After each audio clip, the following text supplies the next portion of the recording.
Hello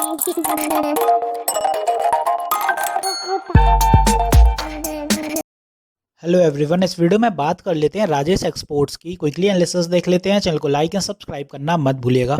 तो आज stock ने अच्छी बढ़त दिखाई, ऑलमोस्ट 6% का अपवर्ड मोमेंटम था। अब कुछ चीज़ें बताऊंगा, वो आप ध्यान से देख लीजिए तो आपको मोमेंटम समझ आएगा।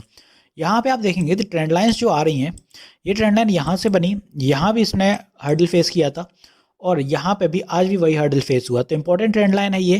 दूसरी ट्रेंड लाइन आप देखें तो ये वाली यहाँ सपोर्ट दे रही थी पहले, और ये सपोर्ट देते देते आज इसने भी यहाँ पे रिजेक्शन दिया है, क्योंकि यहाँ पे आप देखेंगे इंटरसेक्शन हैगा ट्रेंड लाइंस का, और यहाँ पे इसीलिए हर्डल फेस होते हुए दिखा है।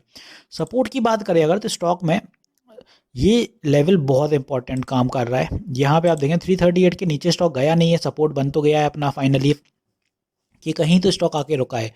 आज जो बाइंग अपन को देखने को मिली है, बायर्स का लेवल था जो, वो अपना था 353, जस्ट साइकोलॉजिकल लेवल निकलने के बाद 350 का। उसके बाद स्टॉक ने बुलिश मोमेंटम दिखाया और स्टॉक को जो हर्डल फेस हुआ 375 एग्जैक्ट साइकोलॉजिकल लेवल पे और ट्रेंड लाइन के हर्डल्स पे भी। इसीलिए हमेशा बोलता हूँ कि साइकोलॉजिकल लेवल पे ही रिलाई किया करिए, वहाँ पे हमेशा बायर्स एंड सेलर्स होते हैं और वहीं से कोई मोमेंटम बनता है। तो आज वो मोमेंटम आपके सामने बना भी और वहीं जाके रुका भी, तो ऐसा देखने को मिला है। अब कल जो भी अपना मोमेंटम रहेगा, सॉरी बाय मंडे, तो अपना मोमेंटम रहेगा, पहला हर्डल फिर से 375 ही रहेगा। और ये ट्रेंड लाइंस का हर्डल जब तक नहीं निकलेगा तब तक कोई बुलिश मोमेंटम नहीं दिखेगा आपको स्टॉक में, क्योंकि अगर यहाँ से बुलिश मोमेंटम नहीं दिखता है इस लेवल से, तो यहाँ से रिजेक्शन फिर से बन सकता है। कोई नई बात नहीं है राजेश एक्सपोर्ट्स के लिए।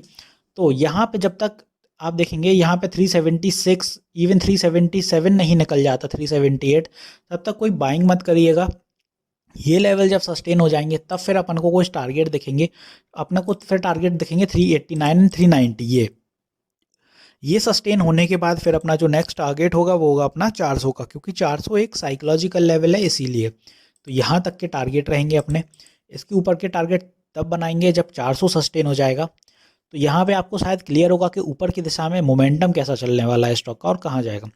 अब कुछ सपोर्ट की बात कर लेते हैं। तो यहाँ पे आप देखेंगे सपोर्ट पहला अगर स्टॉक कहीं लेगा तो यहाँ से अगर फॉल होता है तो पहला सपोर्ट आएगा अपना 366 पे, दूसरा सपोर्ट इसी दिशा में अगर और फर्दर नीचे आता है तो 355।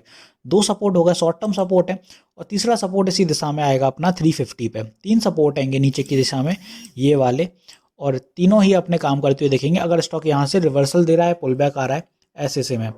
अदरवाइज स्टॉक ऊपर का मोमेंटम ही पकड़ने वाला है। बस ये जो हर्डल दिख रहे हैं यहाँ पे 378 तक ये सस्टेन हो गए तो स्टॉक सही निकलेगा, ऊपर की दिशा पकड़ लेगा फिर। तो ऐसे चलने वाला है आपका राजेश एक्सपोर्ट। समझदारी से काम लीजिएगा, ट्रेलिंग स्टॉप लॉस जरूर लगा लीजिए। निफ्टी 2 दिन से अच्छा चल रहा है। आज निफ्टी को आईटी लेके गया है, आईटी एंड पीएसयू बैंक्स ने अच्छा मोमेंटम दिखाया, और कल भी आईटी ने ही मोमेंटम दिखाया था। तो सही चल रहा है फिलहाल। तो निफ्टी स्टेबलाइज है, बट उतना मोमेंटम बाकी स्टॉक से नहीं आ रहा है, क्योंकि निफ्टी को सबसे ज़्यादा आईटी ही लेके चल रहा है। बट फिर भी मैं बोल रहा हूँ ट्रेलिंग स्टॉप लॉस लगा लीजिए, क्योंकि स्टॉक जब उठता है तो उतना फ़र्क नहीं पड़ता, लेकिन गिरने पर पैनिक ज़्यादा क्रिएट हो जाता है। तो यहाँ पर अगर फिर से कोई पैनिक क्रिएट होता है तो फिर आपको पता ही है राजेश एक्सपोर्ट्स के क्या हाल होने वाले हैं। तो होपफुली यहाँ सारी चीज़ें क्लियर होंगी। मिलते हैं नेक्स्ट वीडियो में। This is me Shubham Yadav signing off.